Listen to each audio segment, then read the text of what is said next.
Bonjour à tous, chers auditeurs, chères auditrices, c'est Cyrus et nous sommes là pour débriefer le match Inter contre la Juventus. Match phare de la 23e journée de Serie A. Le choc tant attendu, le match du Scudetto, le match à ne pas rater, le match à certainement ne pas perdre également pour les deux équipes, surtout pour la Juventus d'ailleurs.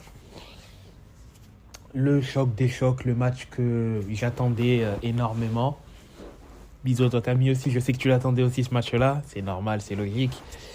Entre l'Inter et la Juventus, les deux meilleures équipes de Serie A cette année, hein, deux premières équipes au classement général. Donc énormément d'attentes vis-à-vis de ce match-là. Je m'attendais quand même à avoir un minimum de qualité, du jeu des deux côtés. Et peut-être plus de spectacle qu'au premier acte, c'est-à-dire le match aller où ça a globalement joué une mi-temps et la deuxième ça a été plus du contrôle.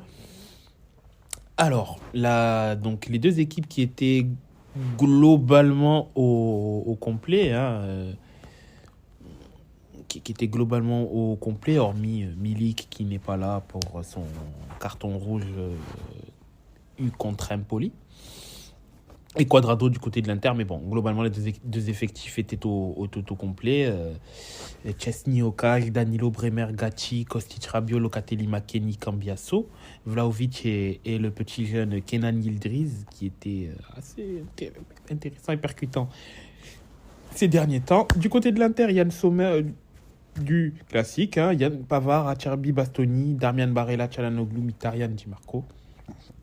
Et la doublette Thuram-Martinez. Un match énormément, dominé par l'Inter. Clairement, c'était un match dominé par les Interistes. De bout en bout, même s'il y a eu, pour moi, deux occasions de la Juve qui avaient été quand même... non, mais peut-être même trois. Allez, la première, c'est suite à l'incursion de McKennie. Très belle incursion de McKennie. Il la décale à Vlahovic. Pour moi, Vlahovic fait un contrôle de pouce. Hein. Un contrôle totalement raté qui fait que Bastoni a le temps de revenir vers lui et donc contrer la balle. Mais personnellement, pour moi, il fait le mauvais choix déjà de contrôler car je pense que le ballon de McKennie est parfait déjà. Il ne peut pas mieux le doser que ça. Et en fait, Vlahovic doit frapper directement pour surprendre Sommer. Parce que c'est beaucoup plus compliqué de directement se coucher s'il frappe instantanément et difficile de savoir où il va tirer surtout. Mais il la contrôle trop mal et puis malheureusement c'est ballon contré. La deuxième très chaude occasion, c'était la frappe de Gatti en seconde mi-temps, non cadrée mais passe pas loin, vraiment pas loin du cadre. Et la troisième frappe de la Juve, c'était une frappe qui est contrée. Qui est contré, mais s'il y avait eu un pied un pied d'un joueur de la Juve qui traînait par là, ça pouvait faire but. Mais la véritable occasion pour moi, c'est Vlahovic. Vlahovic en première mi-temps, celle-là, elle doit être mieux gérée, mieux faite. Vraiment, vraiment, vraiment, elle doit être mieux gérée. Par contre, du côté de l'Inter, oui, du côté de la Juve, il y a eu globalement l'action de Vlahovic qui a été symptomatique, tu vois, de la faiblesse de la Juve offensivement. Mais du côté de l'Inter, si Thuram suite au centre de Di Marco la prend mieux, ça peut faire but. Si Çalhanoğlu cadre un peu plus, il met poteau, ça peut faire but.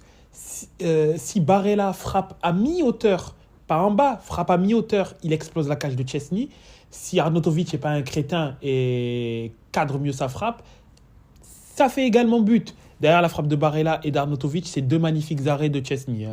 Chesney d'ailleurs qui est l'un des seuls joueurs de la Juve qui a été au niveau. Pour moi, Chesney, il fait un match 5 étoiles. Vraiment parce que le but, il ne peut rien y faire, c'est Gatti. C'est Gatti qui le met suite au pressing de Thuram, mais malheureusement, Gatti mettra la balle dans ses cages. Donc CSC. Mais sinon, Chesney, il est irréprochable sur ce match. Et c'est l'un des seuls qui, pour moi, est irréprochable sur ce match-là. Hein. Il a été au niveau d'un tel match, de tel niveau. Et également, j'ai oublié une autre action des joueurs de l'Inter. Si, suite à un magnifique jeu à une touche de balle sur la surface, Lautaro Martinez ne s'en mêle pas les pinceaux et réussit à frapper, ça peut également faire but. Il y a au moins 4-5 situations franches du côté de l'Inter où il y a eu soit deux où il y a vraiment... non, et également aussi, j'ai oublié une autre action de l'Inter. Si, suite à son débordement, Thuram, au lieu de vouloir forcément être trop collectif, il n'est pas un peu plus égoïste et va au but, en sachant qu'il y avait Di Marco qui était au centre, mais pour moi, ce n'était pas la passe qu'il fallait faire, c'était plutôt, il aurait dû tirer. S'il avait été un peu plus égoïste à ce niveau-là, l'Inter avait au moins 4-5 occasions franches de pouvoir mettre plus de buts à Chesney, mais malheureusement, ça ne m'a fait 15-0. D'ailleurs, c'est pour ça qu'en fait, vers le dernier quart d'heure, je commençais un peu à stresser. Je me dis, mais mince, l'Inter rate beaucoup trop de trucs, elle va se faire punir, c'est obligé. Mais en fait, la Juve a tellement été inoffensive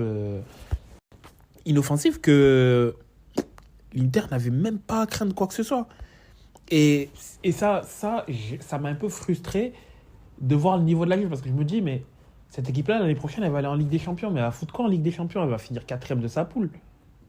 Clairement, elle n'a pas le niveau. Elle a le niveau, oui, pour le championnat, parce que le championnat, il n'est pas d'un niveau super élevé. Tu as l'Inter qui est vraiment bien au-dessus. Et l'Inter, pour le coup, n'est pas en surchauffe comme l'a été Naples. Là où Naples, vraiment, moi je le soupçonnais l'année dernière. Ils étaient en surchauffe et donc voilà, des joueurs qui surperformaient. Là, l'Inter, on est sur une continuité. Depuis le Scudetto, ils finissent deuxième stupidement devant le Milan. L'année dernière, ils se viandent complètement, mais en Ligue des Champions, ils sont vice-champions d'Europe. Là, cette année, c'est juste la meilleure équipe italienne.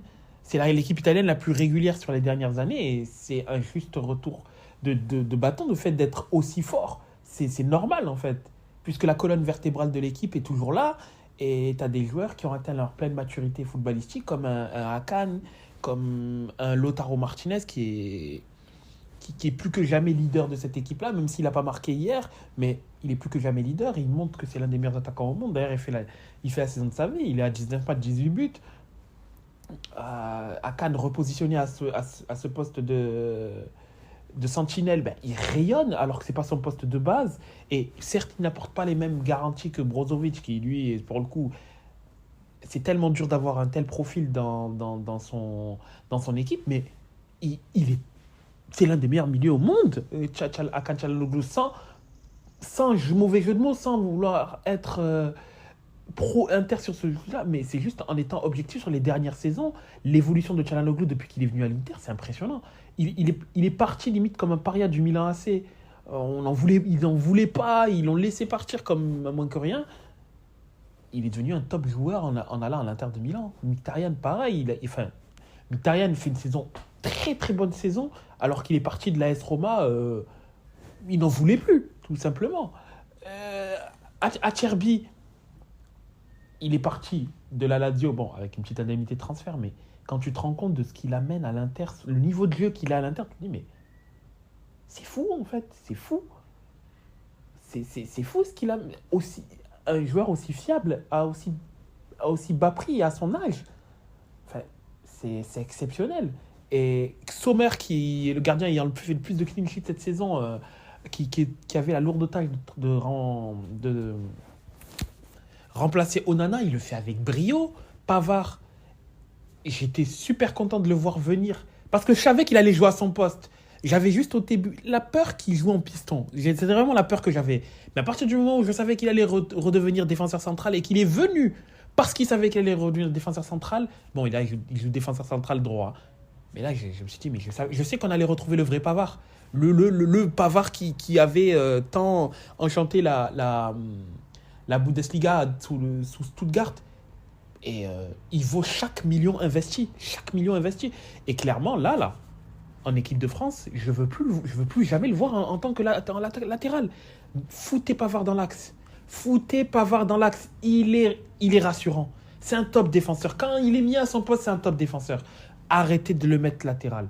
Oui, il nous a fait kiffer la volée, bavard, frappe. Oui, ok, c'est un défenseur central. Dans une défense à 2 ou à 3, défenseur central. Défenseur central. Point final. Di Marco, toujours aussi percutant. Enfin, Di Marco aussi, qui est à l'image de la saison dernière où il a complètement explosé aux yeux du monde. Enfin, percutant également. Thuram, qui est dans un autre registre que Lukaku, mais un registre où il est beaucoup plus complémentaire.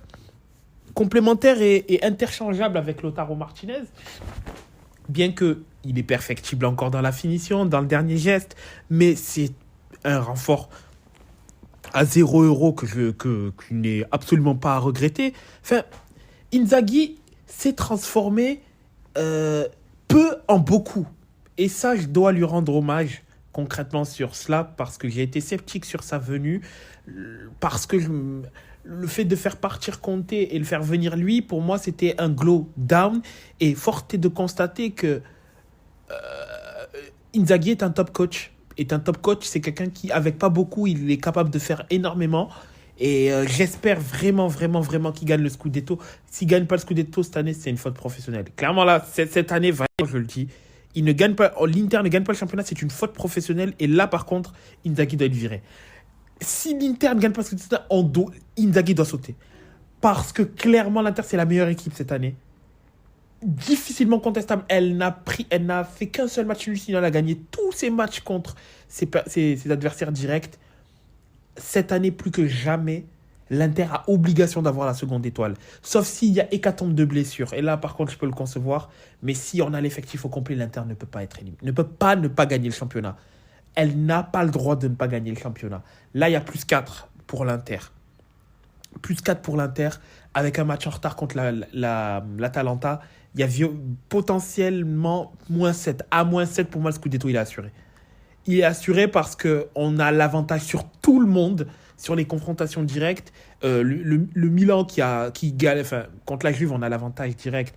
Contre le Milan, on a l'avantage direct. On les a tabassés à l'aller. Donc bon, Pioli, qui a énormément de mal contre l'Inter, je le vois extrêmement mal être capable de nous battre 5-1, voire même 6-1. Donc l'Inter a clairement l'avantage sur les 2 premiers. Et que l'effectif continue ainsi, et la deuxième étoile sera là, et ce sera complètement mérité pour Inzaghi. Complètement. Maintenant, il faudra voir ce que ça donne en Ligue des Champions. Le match contre l'Atlético s'annonce extrêmement difficile. Vraiment, ça me fait... Je me dis que si l'Inter a cette finition-là contre l'Atleti, Griezmann, Morata, je crois qu'eux ne vont pas se priver de fusiller s'ils ont le moyen de fusiller. Donc, concernant l'Inter, j'ai rien à dire sur ce match-là. Elle a été clairement au-dessus. Très déçu de l'approche d'Allegri sur ce match-là, où il est clairement venu pour ne pas perdre. Il a joué petit bras, peureux. Et c'est bien fait, en fait, c'est bien fait que l'Inter ait marqué en premier, parce que ça a obligé la Juve, surtout en seconde mi-temps, notamment sur peut-être une quinzaine de minutes, de faire tout pour essayer de marquer, même si ça a été timide, hein. Mais on a vu qu'à un moment donné, il y avait une réaction de la Juve du fait que l'Inter n'arrivait pas à marquer ce deuxième but-là. La Juve s'est un peu rebellée et ça a mené quelques situations dangereuses, notamment la frappe de Gatti, etc. Mais j'ai oublié aussi qu'il y avait aussi une belle petite retournée de Vlahovic, mais bon, qui n'était pas cadrée au final. Mais sur ce match-là, la défaite de la Juve, elle est complètement méritée à 100%. Ça aurait vraiment été un hold-up pas possible, le match nul. Parce que la Juve n'a quasiment rien montré sur le terrain. Vraiment rien montré sur le terrain. Et ça, je l'impute pour le coup à l'approche trop défensive qu'a Allegri, qui ne voulait pas gagner, ne voulait pas perdre ce match, mais ne voulait pas le gagner non plus. Or, un match nul, ça n'arrangeait pas spécialement la Juve. Certes, ça leur donnait du répit parce que on ne connaissait pas on ne connaît pas encore le résultat de l'Inter-Atalanta. Mais à partir du moment où tu sais que l'Inter va venir pour gagner et clairement se donner une autoroute pour le titre, change ton approche au moins sur ce match-là, parce que c'est bien beau de mettre 5 buts à Frosinone à d'autres équipes. Ouais, mais c'est ce match-là que tu devais gagner.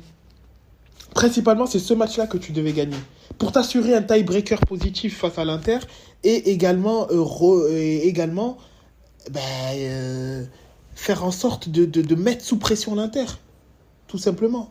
De les mettre sous pression. Sauf que là, maintenant, Allegri, il va pouvoir marcher tranquillement et se dire, bah maintenant le Scudetto c'est un peu compliqué. Vous voyez, l'Inter c'est la meilleure équipe cette année, nous on est en reconstruction. Oui, mais t'es la Juve 36 titres, je sais plus si c'est 36 ou 38 titres de champion. Bref, il y a trop de titres déjà. Donc ça se rapproche des 40 en tout cas. Mais je crois que c'est 36 titres si mes souvenirs sont bons. Euh, Être deuxième, ça n'est pas un bon résultat déjà. Je pense pas que ce soit dans l'ADN d'un supporter de la Juve de dire, ah bah oui, on est deuxième du classement, c'est bien, c'est cool. Ouais, t'es deuxième du classement, d'accord, mais si t'as 36 titres de champion, c'est pas parce que t'as eu la mentalité de oui, mais être deuxième c'est bien. Non, c'est parce que tu voulais tout le temps être premier. Tout simplement. Tu voulais être premier. Et surtout, en fait, c'est l'image montrée.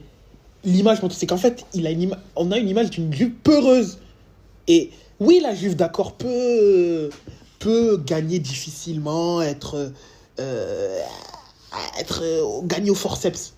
Ouais, mais là, tu perds en ne montrant pas que tu veux gagner, en étant défaitiste dès le début. Enfin, et pour moi, cette Juve-là, là, oui, d'accord, il y a beaucoup de talent. Beaucoup de talent next-gen, etc. Ouais, c'est vrai qu'il y a beaucoup de talent dans l'équipe, de jeunes joueurs de talent. Oui, ok, d'accord. Mais comment tu vas leur inculquer la science de la victoire avec un coach qui a une approche ultra peureuse? Ah, je me pose la question.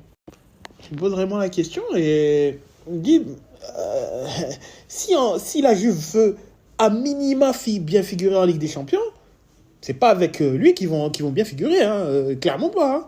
Mais bon, ça c'est le problème de la Juve. C'est le problème de la Juve, hein, donc voilà. Prochain match de l'Inter de Milan, ce sera donc contre l'AS Roma le 10. Le 10 pour la 24e journée de Serie A à 18h, le 10 février, excusez-moi. Et ensuite la Salernitana avant le match contre l'Atlético de Madrid. Et bien sûr, la AS Roma Inter sera débriefée, hein, évidemment. Et le prochain match de la Juventus, ce sera contre l'Udinese le 12. Et ensuite, Hellas Vérone. Tout simplement.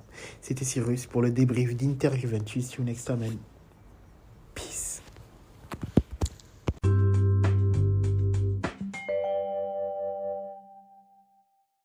Yo les gars, si vous souhaitez avoir des maillots de qualité livrés rapidement à prix compétitif, n'hésitez pas, foncez chez notre partenaire maxikit.com.